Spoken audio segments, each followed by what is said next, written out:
What is going on, squad? Welcome to another episode on the Kirsten Mark channel, where today I am pregnant and also speaking on stage in front of 400 females. I'm super excited for you guys to sit back, relax, and watch me blow some ladies' minds. Every single moment I have felt like, oh my gosh, I'm doing it, or oh my gosh, I've made it. But there was not one pivotal moment. It was an accumulation of many milestones to get me to where I am today. And the crazy thing is that there's gonna be so many more, and I'm so here for it. Kirsten Mark. Yeah, she is the CEO and creator of the Winner's Circle app. Known for her no BS approach to fitness, mindset, and success, Kirsten is a coach, mentor, and entrepreneur who's dedicated to helping women step into their power and becoming the strongest version of themselves inside and out. From late nights with a newborn at 16 years old to leading thousands of women towards breakthroughs, she's here to show you that you can have it all. Let's welcome Kirsten Mark.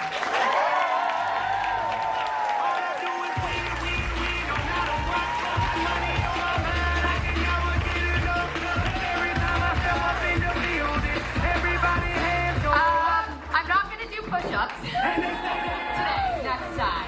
How's everybody doing today? So good. First of all, Anita, Renee, I love you guys. This is absolutely incredible. I feel so grateful to be here today. So I have 30 minutes, and two people came up to me and they're like, 30 minutes is a really long time. And I'm like, I'm Kirsten Mark. Like, I don't know how I'm gonna only talk for 30 minutes, but we're gonna get right into it. We have 2,000 active clients in our app, and it's so much more than a fitness program. It really is a movement. There is about 50 girls that have the tattoo of the logo on their body, including myself.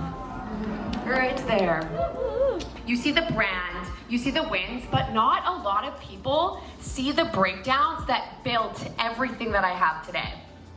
So, my goal for you guys today is I want to take you guys from stuck in your struggles to having your challenges foster and support your personal growth and your business. And the way that I like to teach is through my story, because for a really long time, I used my story as what was me. Like, full transparency, pregnancy is the best excuse. If you tell someone that you're not going to the gym because you're pregnant, what do you think they're gonna say?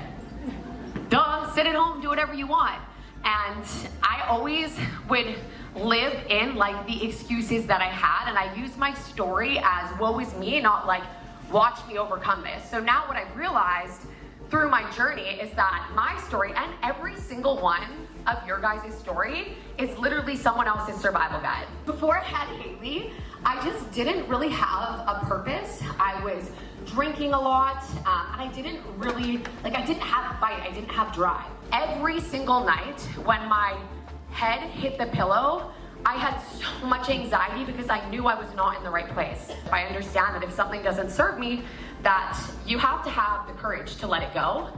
But I just didn't have that courage. I had so much fear around being by myself that instead of leaving the relationship, I was unfaithful in that relationship. I stayed in that relationship far past its expiry date, and it caused a lot of chaos in my life. So the first lesson is have the courage to let go of what no longer serves you. I actually didn't have the courage to stay in the environment that was supporting this, and I want to stop for a second because you guys are all here.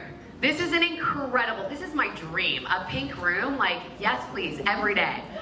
But what's your environment like when you leave this place? What's your home life like? What's your work life like? What is your partnership like? What are your friendships like? I was in an environment that did not support my success. Every day I was burnt out from working 3 jobs. I didn't have any money, so I texted my mom, who's also here, and I said, hey mom, first of all, you gotta hit him with the love bombs. I love you, mom, so much. You're great, best mom I ever had. I need $900 to invest in a business coach, and it was actually Brian's business coaching program. Would you be able to lend me the money? I'll pay you back. She was pissed. I didn't tell my dad's a banker. I'm like, I'm not gonna ask my dad. Like, there's no way. But I invested in the business. But not only did I invest in the business, I left the country. I left my daughter. I know that every single human being thinks I'm absolutely crazy right now, leaving my daughter for 4 weeks to go build my online business, but there was something telling me that I needed to do this, and I did. So I left all my jobs, I left my daughter, I left everything back home, and when I was driving to the airport, there were so many times where I was like, I should turn around. This is crazy. I should turn around. This is crazy. But there was a bigger pull, call it the universe, call it God, call it whatever you will. There was a bigger pull saying, Kirsten, you were made for so much more, and the more that you were made for, it's not here, and you're not gonna get there. I came back and I was like, oh, I can actually do this. And maybe that was my moment, that I was trying to think of the moment that could have been the moment where I was like, holy crap, like I can. If I didn't make that trip, these small decisions, you see how these small decisions that I made that maybe went against the grain of what you're supposed to do, those things were quite literally the things that made me. Those challenges and the things that I thought that were supposed to like tear me down and just leave me as like another statistic of a teen mom who didn't graduate, who didn't build a business, didn't do all those things. Those were actually the things that led me to be able to create a presentation today to speak to you guys. So that perspective shift was literally everything. For so long, I carried so much guilt and so much resentment because even when I couldn't fight for myself, I could always fight for you. I could always fight for Haley. Like so many of my aha moments came from like looking in her eyes and being like, maybe I don't feel like I deserve better, but I know that she deserves the best. There's two options when you have a fear. One, you can pretend that you're not gonna think of it again, but again, it's that thing when you go to bed and it's just taking over your thoughts at night. So really, like it always creeps its way back into your mind, always. And thing number two, you face the fear and you rise up to the challenge. Because what do we do when we're faced with a challenge? We rise up! Again, one more time. What do we do when we're faced with a challenge? We rise up! Yeah! You cannot have a playbook for doing it perfect. It will not happen. I thought that's what I was doing along the way, and then I kept on getting in trouble, or I kept on screwing up, and I'm like, oh my God, I want to be perfect like so-and-so. And I just realized, like, I can't do that. That's not possible. So when you do fuck up, because it will happen, forgive yourself, laugh at yourself, dust yourself off, and what I always tell my kids, just focus on your own shit, focus on your own lane, and be like, okay, I'm not gonna compare myself to so-and-so who looks like they're having a good week.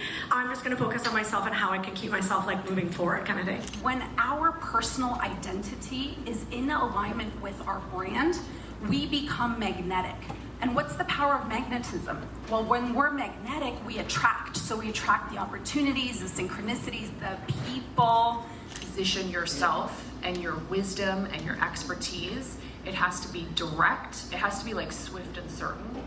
And I think that comes from this commitment to truly thinking to yourself, where do I want to add value?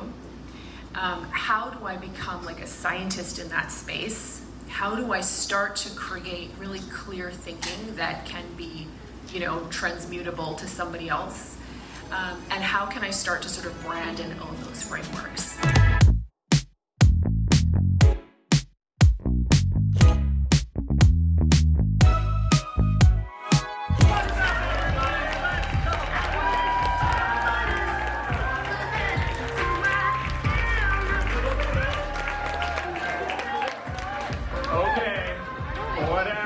This is different.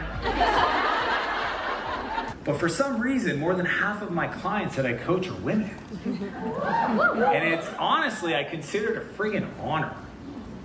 I want you guys to know, and I've told this to my men clients and to the women on the group, that and I've known this for a long time. It's why I've been very involved in Kiva, which is a nonprofit that supports women in third world countries to help them start their entrepreneurial endeavors, because when a woman is given resources, money, they will do 7 times more for their community than a man.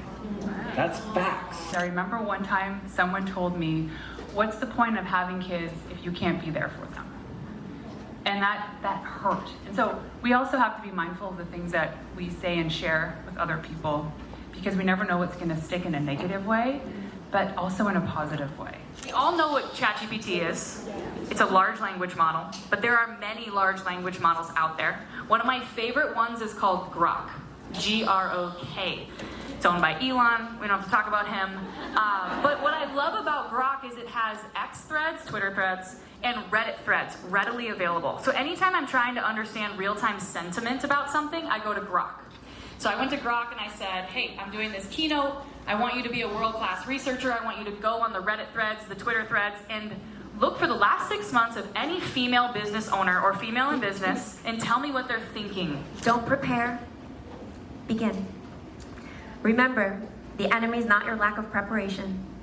It's not the difficulty of the project or the state of the marketplace or the emptiness in your bank account. The enemy is resistance. The enemy is your chattering brain, to which is if you give as much as a nanosecond, will start producing excuses, alibis, transparent self-justifications, and a million reasons as to why we can't, shouldn't, won't do the thing we know we need to do. Start before you're ready.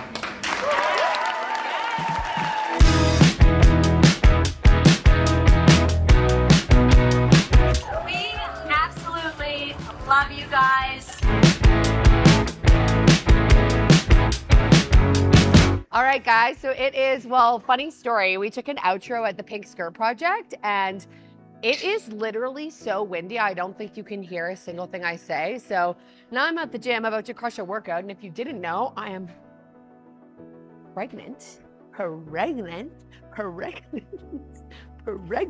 But the Pink Skirt Project, this is actually good because now I've like settled down from all the chaos, but it was such a cool moment, not just to speak on stage, but to speak on stage 6 months pregnant with my second baby girl, which is a very, very powerful moment. Yeah, it was one of my favorite days of pregnancy to date. It was such a powerful room of females, and I just can't wait to get on more stages and speak and do the fit. My brother doesn't want me to do the fiddle. Okay, I won't do the fiddle, but I will speak and blow some of your minds. So if you guys are watching today's episode, oh, and there's Sir Rob. Wow, you guys, subscribe. Sir Rob will be making an appearance in videos in the future. I'm not dropping my. Oh. Now I just dropped 10. We just dropped 10 subscribers. We're losing subscribers. We're best friends, and now we're not. Okay, fine. This is Nick. He's the videographer. Please subscribe to see his beautiful face. And he's 40. Look how good he looks for 40. He's also my very best friend. And he's 39. And he's 39, okay? He's 39 and single. Ooh. All right. What was I going to say? Literally, all I was going to say is that I'm back on my long-form YouTube game. So if you like my vibe and you want to see more of Chris and Mark, make sure you subscribe. Let me know what you guys want to see on this channel in the comments. And I have to burp up my yogurt. I'll see you on the next episode.